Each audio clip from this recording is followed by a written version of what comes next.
Welcome, friends, to GameMasters Studio, where we talk shop about running tabletop role-playing games. With us today is Jared and Ed, with your host, Jerry. Hello, and welcome to GameMasters Studio, podcast where we'll be talking about tabletop role-playing games and tips and tricks that you can use to help bring your game up to the next level. Today's topic, we're going to be starting our how-to series, talking about various genres and how to bring that style to life at your table and emulate their quirks and tricks. My name is Jerry, aka Frieden, host and moderator for today. With me in the studio, we have Jared, aka dm.f, proprietor of Mad Doc Designs, creator of the World of Wrath, and semi-professional DM, and Ed. Hey, did you guys know that you can attack the chickens in the Legend of Zelda games? I know what I'm doing later. All right, so we are going in, and we're not going to spoil that surprise for him. We are going in on the first how-to for today, action. So we're going to let's talk a little bit about your romping, rollicking action sequence type settings and set pieces and games to run for your players. What tips and tricks do you guys use, do you think would be best to start getting people into that action style? Well, I think when I think an action game or like an action genre-based game, like thinking again like D&D style, I just kind of think like first thing that comes to my mind is like, your kind of your typical hack and slash, just kind of like, keeping up the pace, I think, is like going to be your big concern. You don't want to slow the game down. I know with hack and slash, you can, sometimes combat can seem slow, especially like in the D&D game system. But what I would do is I'd probably like simplify things a little bit. I would round damage up. Like if you say a player does 10 damage, but the monster has 12 hit points, I would just round it to the 12 and like monsters die off more quickly and efficiently. Because what's the 2 hit points? What's it going to do? It's a 12 hit point friggin' monster. Just let it die. Just it keeps the pace up, keeps things moving. Because combat, even though combat seems like your number one action point, combat can be one of the slowest parts of the game mechanically. Mm-hmm. Just because there's lots of numbers and there's lots of rolling. Yeah. So you really want to do anything you can to speed that up. I mean, I have the advantage, we use D20 Pro, which is, a virtual tabletop thing. That helps speed things up a lot. But not everyone has virtual tabletops, so anything you can do to speed up, group up, roll monsters by, say you have a small group of goblins, small group of orcs, and a small group of kobolds, roll them as a group and just use like an average die roll. You can even use like mass combat, things where basically you're using averages. Okay, say you have 10 orcs. On average, they're going to hit 50% of the time, so I know right off the bat, in theory, about 5 orcs are going to hit. And on average, they do 3 damage a piece. So, okay, boom, I'm going to have 5 orcs hit for 3 damage, boom, and just have those numbers ready to go. You don't even need to roll. That's kind of a mass combat kind of, or some, way to simplify combat. Yeah. And just boom things through. Like, don't take rolls away from your players, but just, take advantage of rounding up their damage if it means, the difference between, 1 or 2 hit points is going to kill off a monster. Just keep the pace. I think that's just the big thing. Like, keep the pace up, keep the combat moving. Another way to keep, the combat moving is to, add in, like, more descriptive combat or role play out the combat a little bit more. Because then even if the combat itself is slow, the pace at the table feels high. And keep in mind that as the DM, you're often running half of the game yourself, and the other half is being split between all of the other players at the table. If you have a party of 6 adventurers facing off against 6 orcs, each player is generally managing 1 adventurer, whereas the DM, you're managing all 6 of those orcs. Right. So you just have to keep in mind that you're going to have to keep a much more brutal pace than your players are. So you do have to keep that ahead of time. Be planned, be ready. A lot of the newer systems now that have come out do have those average numbers already being printed in the entries on there so that you can take advantage of that. Mm-hmm. Yeah, and I'd say if you practice it, if you've done it before, you can actually do mass combats and not have it take forever. I do this now. When we actually recently had a game where there was D20 Pro involved in a mass combat, and that helped it go smooth. That was super smooth. Yeah, I'm bragging. I've been bragging about that. But also I haven't had quite as many figures on the board, but I've had mass combats before. I've had 20 or so bandits going up against my group, and if you're good at compartmentalizing, you can be like, okay, these guys are going to move up and these guys are going to attack, and it's like, well, this many's going to attack at once. And what I'll do is I'll just pick up all the D20s I need and just roll them all at once.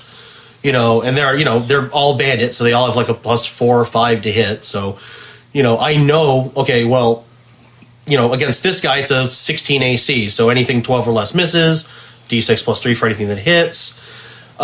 It takes some practice, but you can get actually pretty quick at that. So I would suggest if you are going the tabletop route, you do want to put kind of a mass battle in there. Go into it knowing it's going to take some time, but if you practice it, if you prepare for it, if you make sure that you are on the ball so that when it's the turn for the bad guys to go, you get that turnover as quickly as possible. That's going to keep the pace up for the rest of the group, because you can say, okay, I spent a few minutes on this and calculated the damage, and then bam, okay, player, it's back to your turn, and then go around the initiative and let them do their thing to whittle down the bad guys. Yeah, and mass combat, I think, is something that is very common to come up in these action-style games, because everything is supposed to be big and grand and over the top, and you really can't get much more over the top than, this huge fight, hundreds of participants. Yes. I think with some of the stuff you were saying, you would almost be... you'd almost have a good benefit by looking to tactical wargaming, where they can treat units of 15, 20 characters as a single figure. They move together, they take damage together, and then as they take more damage, they reduce, move them in squads and groups and stuff. Right. And I think that will speed things up instead of going, okay, this guy went, this guy goes, now this guy goes, now this guy goes, now PC goes, now this guy goes, now this guy goes, now PC number 2 goes. Instead of like, boom, squad moved, you go, boom, squad moved, you go, boom, squad moved, you go, okay, boom, okay, now back to the top of round 2. I will say, without like a virtual program like the D20 Pro, one thing I found that works very well for me, that helps me make my mass combat move faster, is I just have all the NPCs go on the same initiative. And that's including villains and heroes, any allies they have. I just have them all go on the same initiative. Usually I'll let villains go first, just to let them get that impact in there. And my NPCs, if they're going to pick a couple off here and there. But really, let the party, do most of the bulk of the work, of course. That can be good and that can be bad. I think that just in my opinion, I think that depends on the size of the enemy's group. If you have, again, like 50 dudes coming at the party, you got to break that up. You got to give the PCs some chance to work in between that, because otherwise you have 50 enemies going at once, and in theory, with some good rolls, they have a chance, say they go first, maybe you let the PCs go first, okay, the PCs go first, now you have 50 dudes going, like, okay, so the PCs will be dead before round 2. See, I agree where you're coming from, but imagine a formation in an army. They're marching up, they have their weapons ready, their commander says, aim, fire, and they all fire at the group. You got 50 crossbow bolts coming at a group of 5 to 8 people, right? So, I mean, that's going to suck. But at least your PCs get to fight in the shade. That's true. Now, I would be a little concerned about that on a pacing standpoint, because I would think you'd wind up going PC, PC, PC, PC, PC, and now it's the DM's turn for the next 15 minutes while he gets everybody to go through. But that's why I said use all those dice, man. And you really have to do your homework ahead of time. You've got to do the prep. Make sure you have all your shortcuts in place. Make sure you know your numbers so that it doesn't turn into, okay, the 5 of you go, and now it's 15 to 20 minutes of me doing all my stuff. Right. Yes, again, it all comes down to pacing. There's several different ways to approach it. But mass combat isn't the only thing you can do in an action setting. If you look at any action movie, in fact, a lot of the combats are smaller combats, more one-on-one things. Glass cannons, almost to speak. Someone who's maybe going to hit the bad guy a couple times, but not really going to do a whole lot. The the hero's going to take Hang him out. on, I'm just making a quick note. We're going to be adding mass combat to the list of topics. We'll probably be coming back to a show out long. Probably a good idea. Probably. There's other stuff other than mass combat. Like chase scenes are huge in action. You know, like you think action movie. Obstacles. Obstacles, chase scenes. You know, there's a little bit of adventure and intrigue and stuff too. You know, trying to figure out spies. But I think one of the best ways to look for inspiration is to go to those movies. The action films, Hollywood doesn't necessarily have the highest quality, but when it comes to spectacle, it's hard to say that they don't know what they're doing. Right. One of my personal favorite ones as far as concept goes, I'm not speaking anything towards the quality of the film, but the Jason Statham film Crank. For those of you that aren't familiar with it, I'll give you the quick rundown, minor plot spoilers here. Jason Statham's character is injected with a poison that gets counteracted by adrenaline, which means, on a conceptual level, if the movie gets boring, the main character dies. Yep. So they have to figure out a way to keep the main character's adrenaline up, so they have to find out a way to keep the action pumping. I think on a conceptual level, it's an amazing idea. It was really unique. Whether or not the execution was that great, we can argue for another day. Right. But I think that's something that you want to keep in mind. You want to keep things flowing, keep it moving. Remember, if things get boring, if the story gets boring, then everything goes away. Yeah. In an action movie, all of the dialogue and the exposition is really just to keep the plot moving. Mm-hmm. It's like, okay, we did thing A, and now we learned that thing B is going on, and this is going to be the plot. Oh no, and nothing B. We do some action, and we find a clue, and we go investigate the clue, brings us more action. That's kind of the pace of an action film. A lot of action movies start off and the objective right from go. Yeah, it's just they keep putting more and more obstacles in your way, like you mentioned with obstacles a few minutes ago. Uh-huh. So it's not really you obviously you can still do discovery and trying to figure out plot points and stuff, but a lot of it can be like you said right off the bat, okay, there's a bad guy. I know who the bad guy is, but he keeps throwing goons at me. Exactly. He keeps running away from me. I got to track him down. I got to stop him. Again, I think like you nailed it with the term obstacles. Like, I think that's like your typical go-to plot point, so to speak, is in your action, sequences, in your action movies, your action games. It's just obstacle after obstacle after obstacle, whether it's a combat, whether it's a chase, whether it's, a maze or something that you need to get through. But it's going to be less thinking and more moving, keep movement, keep your pacing, keep things up and going. I'm almost thinking instead of obstacle, how about complication? Yeah. Because, it may not necessarily be something that's a direct hindrance. It may just be, oh, hey, here's something we just weren't told. We thought we were going in to rescue a cabinet minister, and it turns out we were being used as assassins, and now there's an alien hunting us. This is... I hate when that happens. It's like all the time.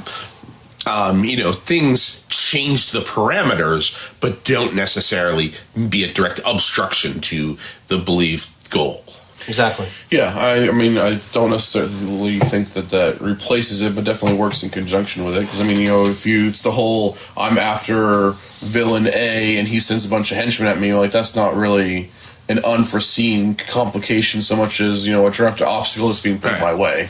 But yeah, they definitely work hand in hand. They're definitely very much, brothers and sisters in that. They both have an equal place. Mm-hmm. And I think from the running your game aspect too, there's lots of things you can do for the pacing. Again, other than just throwing a lot of combat. I mentioned chases a couple times. Chases are great. I had a superhero game I ran once, and we had sort of a chase scene. Actually, now that I think about it, it's one of the funner action sequences I remember running, because I had these essentially super cops. They ended up being the bad guys, but they were all super cops. They were jacked up on the super steroid, and they had really cool gear. Well, their gear was they had jet cycles that would make them go about as fast as the characters that could fly, and there were two characters over. So there was a cinematic almost chase scene around skyscrapers and over and under bridges, and that was actually a really cool scene. And you want to add those elements in there too, because like we said, it's not all action. The just chasing a dude who's on a hover cycle or being chased by one who's like blasting lasers at you, that can be like a really cool, even if there's not a lot of damage that happens, you're still like dodging and weaving. Yeah, you're keeping the adrenaline and the intensity up. Yeah. I had a great game sequence once where they had to hijack a semi-truck on the highway. Yeah. And so it was a chase sequence that was going on, and there wasn't a lot of combat, but a lot of the complexity was in the fact that we've got people in different vehicles who are trying to get to and impact other vehicles on the road. Yeah. So trying to figure out how to jockey, get into position, people jumping from vehicle to vehicle at 65 miles or plus an hour. Right. It really added a lot of that tension because, you failed that roll. You didn't quite make the jump. Now you have to try to see, maybe you can grab the bumper or something. Right now the car is dragging you at 60 miles an hour. And that did happen to the same person like 3 times. Yeah, and another thing that you can do in action games, I think, is, you have the it's fairly atypical trope for a lot of action movies where, like, the hero gets caught and then has to escape. You know what I mean? Right. Those where, okay, maybe it's not necessarily about the speed and the pacing so much as it is about the intensity level at that moment. Right. Still keeping the adrenaline up, like you have like True Lies where Arnold Schwarzenegger has been, he's captured and he's got the truth serum in him and he's, walking around, like, okay, I gotta free myself, steal these guns and, kill everybody. But they're all bad. They're all bad. They're all bad. And you can add a little bit of comedy too, if it's one of those, just like they did in that movie. You can always have that be like what typically would be like the really intense moment. Like, oh man, he's captured. Maybe I'm going to die. Like, if you add a little bit of comedy to it, that can help lighten up the mood a little bit and kind of keep it more on the fun action side just by adding, that slight lighthearted bit to the moment.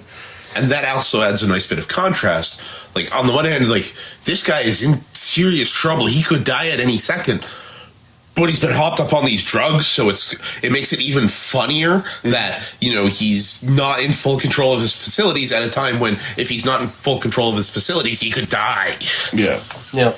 So, I mean, that gives a moment, too, like, again, if you're playing, like, like a fantasy game and you have, like, the rogues in the party and stuff like that, instead of, like, okay, well, it's all action, like, all our action's been combat, blah, blah, blah. Well, now we got to pick locks, escape from handcuffs, we get a little bit of a dungeon hacking kind of moment where you're like, okay, I got to get myself out of these hand restraints, free everybody else that's in the dungeon or locked up, how everybody else, start picking locks and start making our way out of this dungeon, but instead of it being, like, your atypical dungeon hack of, like, let's be really careful, there's going to be traps everywhere. You're in a prison that people walk around in. Right. There's not going to be traps everywhere. You just got to pick some locks and stuff. So you can be a little bit more free and willy-nilly about it and not just be like, I'm checking for traps, I'm checking for traps, I'm checking for traps. Yeah. Just be like, pick a lock, kill a guard. Pick a lock, take out a guard. Pick a lock, take out a guard. Take out some guards. Stealth. Hide over here. Sneak up behind this dude. Because then you get the complication. Like, okay, get ready to kill the guard. We pick the lock and, that's not a guard. That's a mailroom clerk. Yeah. Yep. What do we do there?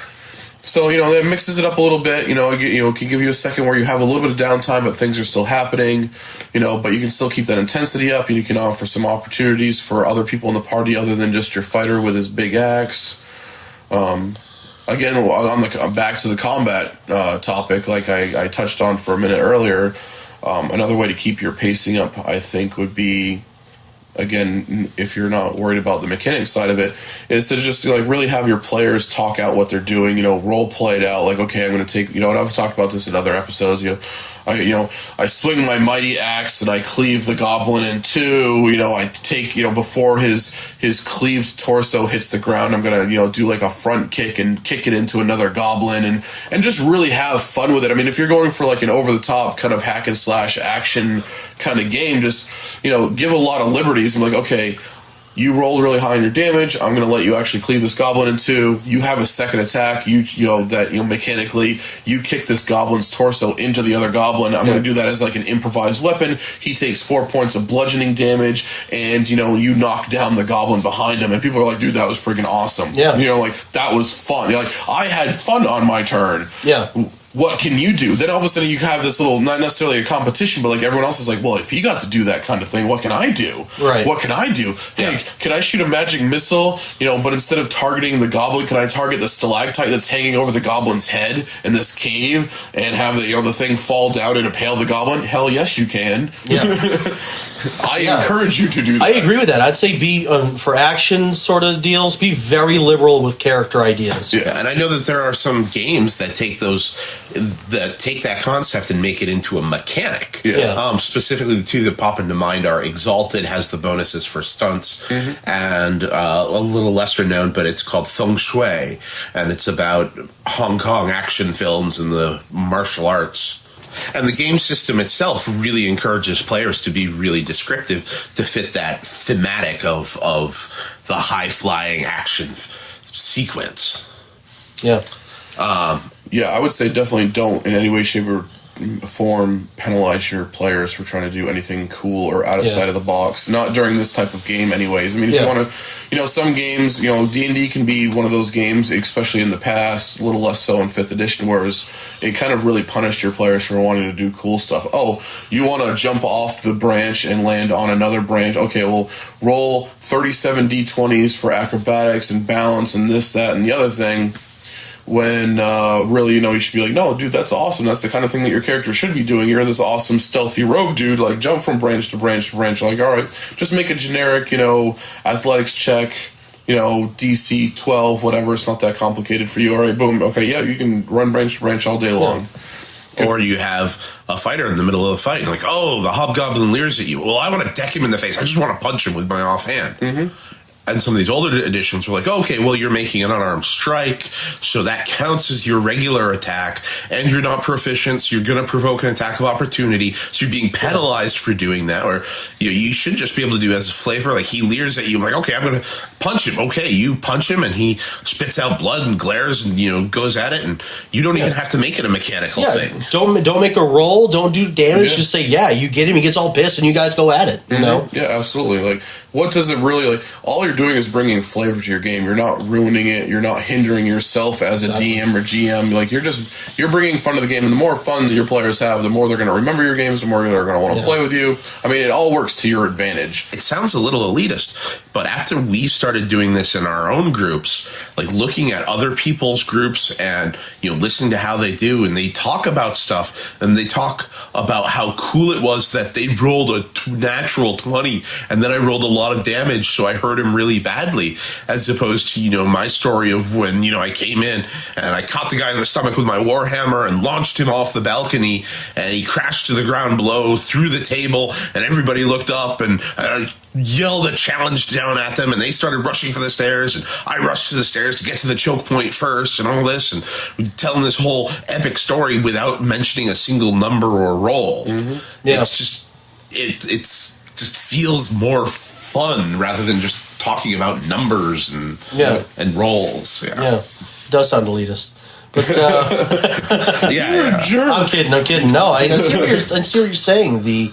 I don't think of it as elitist so much as I want to help these people make their games. Oh, honey, oh, sweetie, oh, dear. That's something an elitist would say. I'm not being an elitist. I'm trying to enlighten the lesser people. You're looking down at them. Oh, honey, oh, sweetie, oh, baby doll. No, I'm sorry. No. It is the skilled gamer's burden. But no, that is a good point. I mean, yes, as a gamer, it's always fun. When the big numbers happen, it's like, oh, God, that's awesome. But what else is awesome is the memory of a thing. If you can visualize, exactly what Jerry said just there. He hits him with a hammer, throws the guy off the balcony, rushes for the choke point. That's a thing that you remember that your character did, and that's awesome. Even if there's no numbers involved. Yeah, well, I mean, especially, again, it all depends on every group's going to have their own styles. And, again, going back to previous episodes, we were talking about knowing your players. Some players want to just hear big numbers. Like, to them, big numbers is success. They're used to playing MMOs or whatever games, and, like, big numbers is good. And they're programmed to, like, that's their gratification. Like, I want to hear a big number. But for a lot of people, like, a big number doesn't mean anything to them other than like, well, I know that a big number is good, so I guess that's what I want. Right. But some DMs might reinterpret. Like I played with DMs, and I've done it a little bit in the past. Where like you tell me your numbers, and then I reinterpret that, and I tell you the story of what happened. And that's perfectly fine. That's again depends on your group dynamic. But I think it takes a lot of the burden off the DM if the players are helping with that. You tell me what you're doing. With your player, I'll tell you what I'm doing with the NPCs. Like, okay, you impaled and, cut this orc in half. Well, now the orc general's going to come over and, like, try to cut you up. All right, what I mean? And we have this back and forth, instead of me telling everyone what's happening all the time, especially when, like, your character, how you envision your character. You can tell me what you think your character would be doing better than I can. I know that you rolled a big number, so I say, you cut the leg off the orc, and you're like, no, I friggin' cut this dude down the middle and kicked his torso into the dude behind him. Like, oh, yeah, that's what you did. And you actually bring up a good suggestion there as well. If you want your players to start describing their action more, just take it. I say take it out of their hands, but I'm saying that with air quotes. When they do that good damage, and they do that, and you say, yeah, you chop his leg right off, and you just start doing that every time someone does a thing, and eventually someone's like, well, no, I do it like this, and be like, yeah, you totally do. Yeah, you do. Because that's the way they thought of it, that's the way they want to do it, so give it to them. It's very much a lead by example kind of thing. Again, like also like with the concept of if you want people to talk in accents and role play more, then you need to do it yourself as a GM. You gotta lead the charge on that. Right. So, yeah, I mean, I personally think that getting people to be more descriptive in combat is a great deal, or a huge thing that I like to do. Again, I didn't do it in my last game, Strands, very much, but at all, I don't think. But, in games before that, I've really stressed that, I've really pushed it. I would typically tell people at the onset, like, you're fighting orcs, their AC is this. Instead of, like, instead of a guessing game of, like, oh, well, I didn't hit him on an 11. Oh, we hit him on a 14, but maybe you can hit him on a 13. Oh, 12 is the magic number when you finally hit it. I just, like, this is their AC. Now you know if you hit or not. If you hit, you tell me what you do. Right. Roll your damage and make sure it makes sense. Like if you don't, if you didn't kill him, you didn't kill him. But like, okay, you hit on a 12. This is their AC is 12. Okay, you hit. You did 3 damage. How are you affecting them with the 3 damage with your club? Okay, well, maybe I broke his arm a little bit. Yeah. Or okay, sure. And you know what? Honestly, that's another really good way to streamline that. If the characters aren't like guessing what's the AC of this monster. Yeah. You tell them, okay, guys, you're going to hit on a 14 or better. So just let me know if you hit and tell me what the damage is. I did do that quite a bit in Strands, as I recall. Like this is the AC, just so you know, because it's like, to me, I get the concept of the guessing game. I get the whole like, okay, well, you can't start min-maxing or munchkining if you don't know the AC. Like, oh, well, I better just use the best things that I can until I know I can hit this thing, But to me, it's like, your character. Your character knows himself. Your character knows what weapons he's good with. He knows how to fight. And whether he's fought one of these things before or not, he knows when he hits. You know what I mean? So, like, here's the number. Like, when you hit. Tell me what you do. Right. If you miss, tell me how you missed. Don't just say you missed. Oh, well, I went to swing, but he dodged out of the way, and, I think I got, I was, say you needed a 12 and you rolled an 11. Okay, like, I cut a little bit of hair off his head as he dodged his head out of the way, but he comes around and he's ready to, come in swinging at me, and I'm a little bit off balance because my axe missed, and, it threw me off to the side because I threw everything I had into it, and so now I feel like my side's exposed. Like, all right, sweet. Well, now when that guy goes to attack you, I'm going to take that into account. No mechanical negatives or anything like that. It's not like you're more open. But if he hits, I'm going to say, all right, well, since your side was open, he hits you in the side, nails you in the ribs with his, his battle club, cracks a rib, stumbles you back a couple feet. Again, not changing anything mechanically. You're still within the 5-foot radius, if you're playing D&D. Right. But, it just adds a lot more flavor. Just something in reference to the 5-foot radius that I found online was looking on a message board. They were talking about it, and because they were discussing 5th edition and the changes with the 5-foot step, and they said go outside and mark a 5-foot radius, so a 10-foot diameter. Stand in the middle of that and look at how much you can move around. Yeah. Or just do, scratch out a 5-foot by 5-foot square and see how much space you have to move around in. And realize that you can do quite a bit without ever leaving that square, air quotes. Right, yeah. Another thing, too, is movement. Even if it's unnecessary, move your piece. And what I mean by this is I was actually in a game recently where I my player was forced into like my character was forced into like a gladiatorial event. And so for the fun of it, as a player, I'm like, okay, and I kind of like move around the guy and I go behind him, Didn't really go behind him. I just moved my piece to a different spot, and then I made my attack. And the GM was like, all right, cool, match that. And like kind of also moved. So even though all it really is I roll to see if I hit you, I do damage, you roll to see if you hit me, we do damage. We turned a back and forth fight, which could be, whatever, into, we're going to play with moving our pieces before we attack. We're just going to make the fight look fun visually.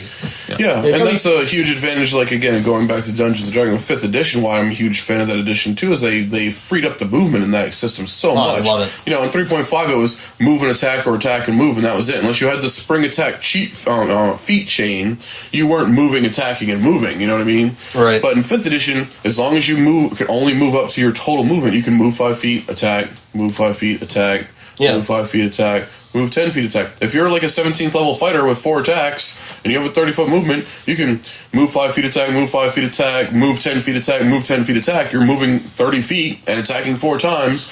And like, you think you had to have like greater cleave in 3.5 to I kill a dude, move, kill a dude, move. If you didn't have greater cleave, you only had cleave. It was like, well, I can't move anywhere, but as long as they're surrounding me, I can kill more than one dude. Right. Now, 5th edition is like, I just cleave through the friggin' people. Yeah.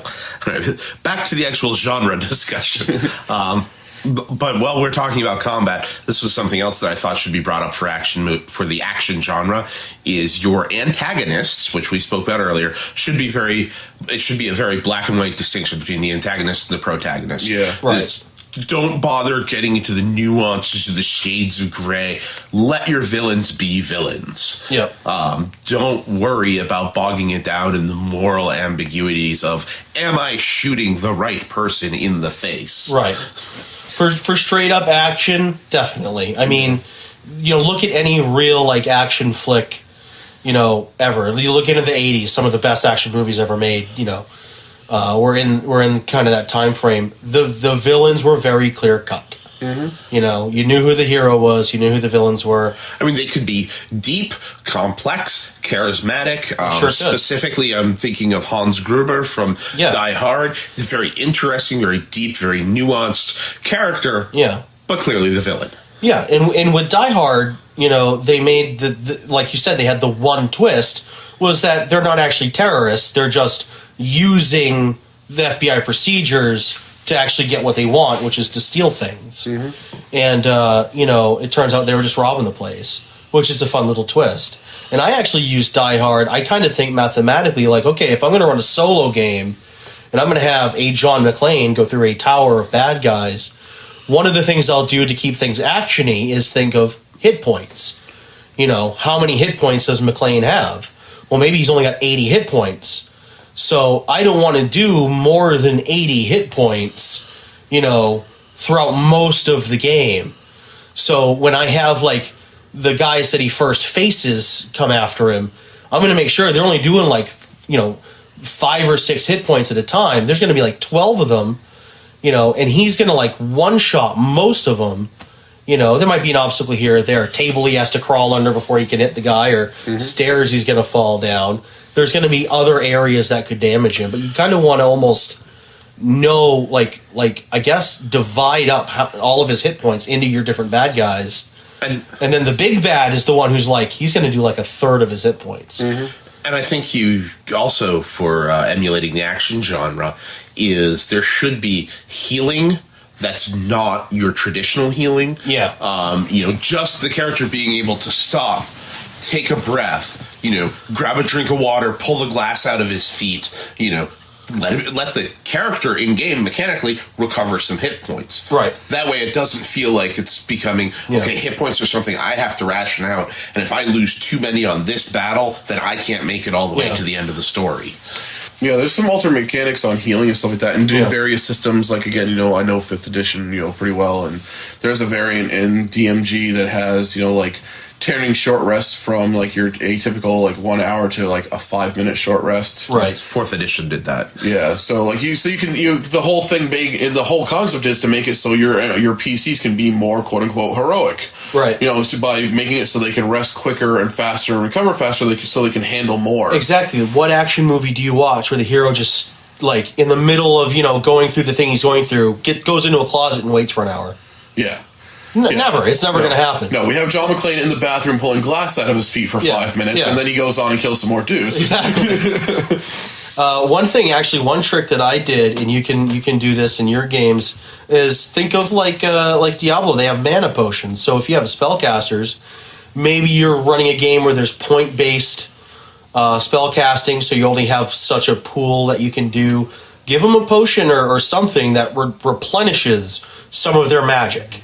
Or maybe you can create a potion of, vitality in a D&D world where it's like, okay, you're going to get 3 spell slots back. Here, drink this potion of 2nd level spell slot. Exactly. And it's something that isn't really in the mechanic because the idea is that, you're supposed to be limited when it comes to spell casting. But in a more action-y style game, you're going to be putting your characters through a lot, so you're going to be blasting spells. Yeah, even if a class normally doesn't do it, you might say during a 5-minute short rest, you can get a spell slot back. Exactly. Yeah. And I, as a DM, have just hand wave stuff. We had that in my most recent. I had to do my season finale for my current campaign because we had to stop. And before we went into the final battle, it was one of those things that's like, well, the heroes should really be rested for this final battle, but because of the way things have been going, they don't have the 8 hours to take that long rest. So as a DM, I said, okay, you guys get your stuff together. You're all set. You're ready to go. You're pumped up. You have the effect of a long rest because you guys are going to give it your all at this. Yep. And so just as a DM, I just hand waved him, like, I'm giving you that recovery because it's going to make that final sequence all the more impressive. Yep. And it really did. It worked. I think it did. Yeah, and on the antagonist, I think, to touch on that again real quick before we wrap this up. Yeah. I think for the action genre, I think not only saying the whole concept of like it should be clear, black and white who your antagonist is. I think I want to specify that you don't have to know the name of the dude. You don't have to have him be identified to the fact that, like, I know for a fact that Hans Gruber is the bad guy, but I know for a fact that, like, in the Die Hard situation, or like I keep thinking of Under Siege, like, I know that, someone has taken over this battleship.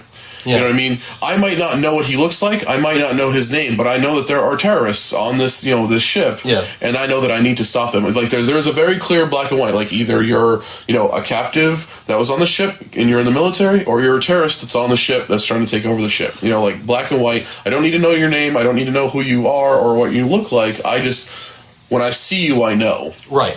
Which again was actually played with wonderfully in Die Hard when John McClane met Hans Gruber, not knowing that Hans Gruber was Hans Gruber, and they had that nice interaction there as the audience knew, but the characters didn't. Yeah, and it was great because all of the bad guys were clearly defined. They were, in gear that they could move around in.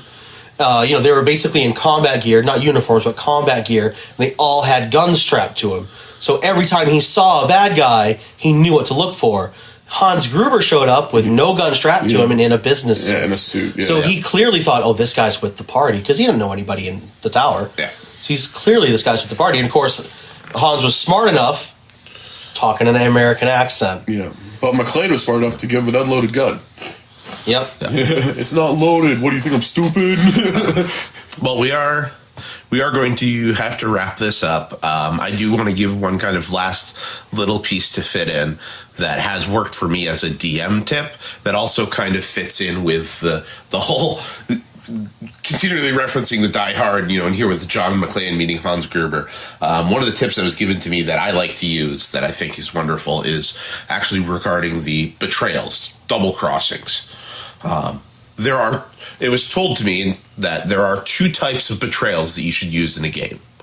One, the PCs never see coming because there's absolutely no clue to it, and it's this shocking twist.